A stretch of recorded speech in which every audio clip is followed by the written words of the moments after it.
সকালবেলা গ্রামের বউরা ঘরদুয়ার পরিষ্কার করতে ঝাড়ু হাতে বের হয়ে পড়ে। এটা কষ্ট নয়, স্নেহ, খাটুনি আর গন্ধ ভরা এক অন্যরকম সকাল। হ্যালো এভরিওয়ান, আসসালামু আলাইকুম। সবাই কেমন আছেন? আশা করছি যে যেখানে আছেন সুস্থ আছেন এবং ভালো আছেন। আজকে সকালটা শুরু করলাম রান্নাঘর এবং রান্নাঘরের আশপাশটা পরিষ্কার করা নিয়ে। গত কয়েকদিনে আমাদের এদিকে প্রচুর বৃষ্টি, কি বলবো, বৃষ্টির কারণে আমরা ঘর থেকে বের হইতেই পারি না, এরকম একটা অবস্থা। এই তো সকালবেলা তুমুল বৃষ্টি হয়ে গেল, এখন আকাশটা একটু আগের থেকে পরিষ্কার দেখা যাচ্ছে।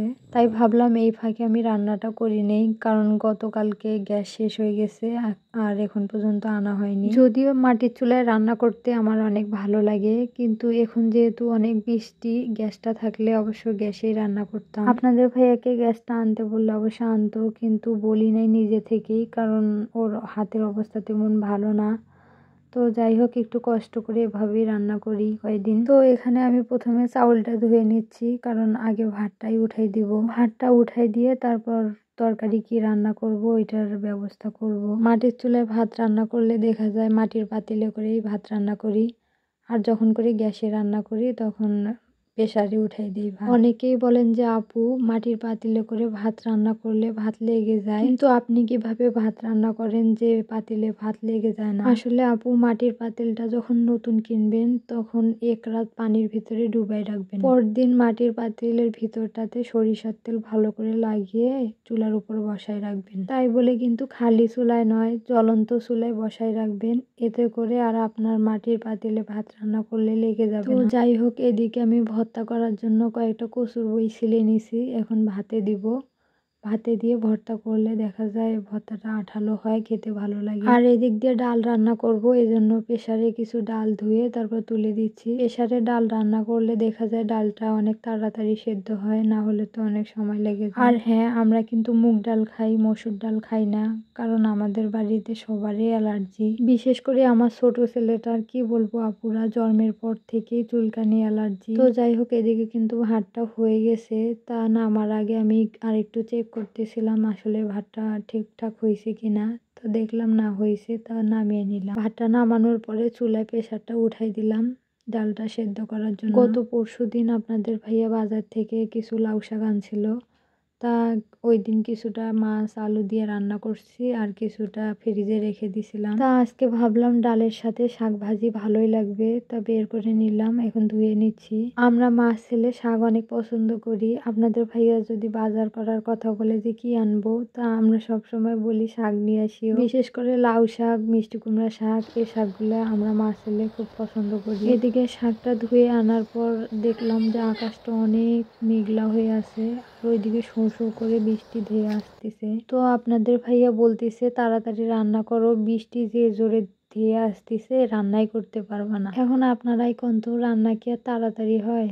যে রান্নায় যে সময় দেওয়া লাগে ওই সময়টা তো দিতেই হবে। তো আমি এখানে কাঁচামরিচ, পেঁয়াজ, রসুন সবকিছু ভেজে নিচ্ছি, তারপর শাকটা দিব। শাকটা আগে ভেজে নিব। অনেকে দেখি শাক আগে সেদ্ধ করে নিয়ে তারপর তেলানি করে, বিশেষ করে আমার বাবার বাড়িতে এরকম, কিন্তু আসলে এটা ঠিক নয়। শাক সেদ্ধ করে নিয়ে তেলানি করলে দেখা যায় শাকের ভিটামিনটাই চলে যায়। এমনিতেই এখনকার শাকসবজিতে তেমন কোনো ভিটামিন নেই, তারপর যদি এভাবে শাকের পানিটাই সেকে ফেলে দিই তাহলে কি থাকবে বলেন? তো যাই হোক, এদিকে আমি শাকটা উঠিয়ে দিয়ে বারবার টেনশন করতেছিলাম যে বৃষ্টি তো ধেয়ে আসতেছে শোঁ শোঁ করে, কি করব, এই টাইমের মধ্যে তো রান্না হবে না। আর এসব ভাবতে ভাবতে দেখেন এইদিকেও কি জোরে বৃষ্টি হওয়া শুরু হলো।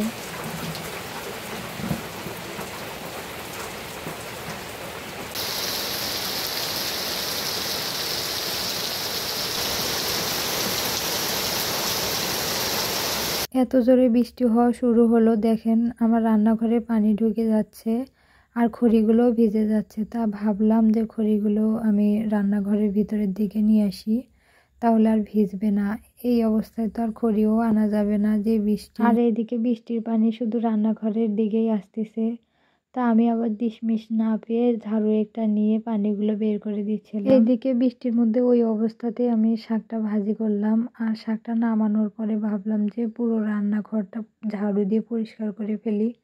পানিটা বের করে ফেলি, তাহলে ভালো লাগবে রান্না করতে। আর দেখেন এতগুলো পানির মাঝে বসে আমি কিন্তু রান্নাগুলো করছিলাম। আমার পিছনের দিকের মেক্সি ওড়না সব ভিজে গেছে, আজকে নির্ঘাত ঠান্ডা লাগবে। তবে একটা কথা কি জানেন, আমি ঝাড়ু দিয়ে পানিগুলো ফেলে দিচ্ছিলাম আর ভাবতেছিলাম মা চাচি দাদিদের কথা।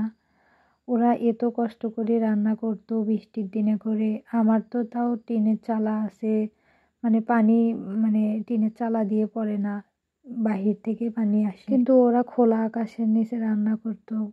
কেউ কেউ দেখা যায় তো কোনো ছাপড়ির নিচে রান্না করতো, কিন্তু ঝুপ করে পানি পড়তো। আসলে কি বলবো, ওদের কষ্টের তুলনায় আমার এই কষ্ট কিছুই না। তো যাই হোক, এদিকে আমি ডালটা তেলানি দিয়ে নামিয়ে নিলাম, আর এখানে একটা তাওয়া বসিয়ে দিয়ে এখন শুটকির ভর্তা করব জন্য শুটকিটা ভেজে নিব, আর পেঁয়াজ কাঁচামরিচ রসুন ওগুলোও ভেজে নিব। আজকে বৃষ্টির কারণে রান্নাটা কিন্তু অনেকটা দেরি হয়ে গেল। এদিকে আপনাদের ভাইয়া একটু বাহিরে যাবে, তাড়া দিতেছে তাড়াতাড়ি রান্না করো, এখনো হয় নাই কেন। তা আমি আবার মরিচ পেঁয়াজ রসুন ওগুলো ভালো করে ভেজে তারপর ভাবলাম তাড়াতাড়ি পাটা বের করে ভর্তাটা করি, কারণ খালি শাক ভাজি আর ডাল দিয়ে খাবে, তাই ভাবলাম শুটকির ভর্তা আর কচুর বইয়ের ভর্তাটাও করি নেই তাড়াতাড়ি। আসলে কি বলবো, যেদিন ভাবি যে আজকে রান্নাটা তাড়াতাড়ি করব, ওই দিন করে ঠিক রান্নাটা দেরি হয়। কেন যে এমন হয় বুঝি না। মনে হইতেছে যে কখন রান্না করব, কখন রান্না শেষ করে ছোটটাকে গোসল করাবো, ঘুম পাড়াবো, এরকম একটা অবস্থা। তাই এখানে ভর্তা বাটতেছিলাম আর ভাবতেছি যে আমার যদি হাত 4টা হতো, আমি 4 হাতে কাজ করতাম। আর এই তো আমার শুটকির ভর্তাটা হয়ে গেছে, এখন বাটিতে তুলে নিব। একবার ভাবছিলাম শুটকির ভর্তা শিলপাটায় করে নিয়েছি, এখন কচুর বইয়ের ভর্তাটাও করে নেই।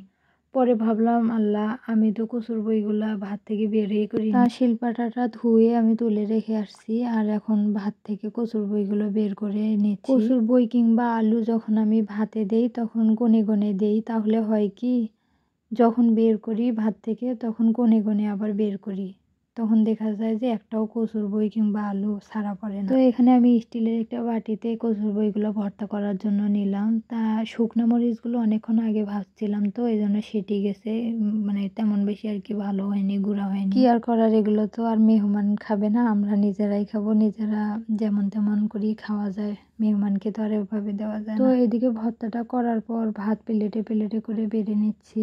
আর এই তো আজকে রিজিকে সকালবেলা যা ছিল তাই তো খাবো। এখানে শুটকির ভর্তা, তারপর কচুর বইয়ের ভর্তা, শাকভাজি, ডাল, এগুলোই আছে। এই খাবারগুলো হয়তো বা আপনাদের কাছে অতি সামান্য কিছু, কিন্তু কি বলবো, আমাদের কাছে অনেক মূল্যবান খাবার। কারণ সকালবেলা ভাত ভাজি ডাল ভর্তা এগুলো দিয়ে ভাত খেয়ে যে শান্তিটা পাই না, সে শান্তি কিন্তু মাছ মাংস দিয়ে ভাত খেয়েও পাই না। তো যাই হোক, হয়তো আপনারা বলবেন যে আপু একটু বেশি বলে ফেলছেন। আসলে কি বলবো, আমি আমার পেজে চ্যানেলে যে ভিডিওগুলো আপলোড করি না, ওগুলোতে কোনোদিন কোনো রকম মিথ্যা কথা বলি না। কারণ আমার কাছে যেটা সঠিক মনে হয় আমি সে তথ্যটাই আপনাদের কাছে তুলে ধরি, সেটা হোক কোনো রান্না বান্না, খাবার দাবার, ফেসবুক টিপস কিংবা কোনো মোটিভেশনাল কথা। তো যাই হোক, আজকে কিন্তু অনেক দিন পর এই 2 প্রকার ভর্তা, ডাল আর শাকভাজি দিয়ে অনেকগুলো ভাত খেয়ে নিয়েছি। তো আপনাদের সাথে কথা বলতে বলতে খাবার সামনে নিয়ে এখানেই বিদায় নিচ্ছি। দেখা হবে আবার অন্য কোনো ভিডিওতে। সে পর্যন্ত সবাই ভালো থাকবেন, সুস্থ থাকবেন।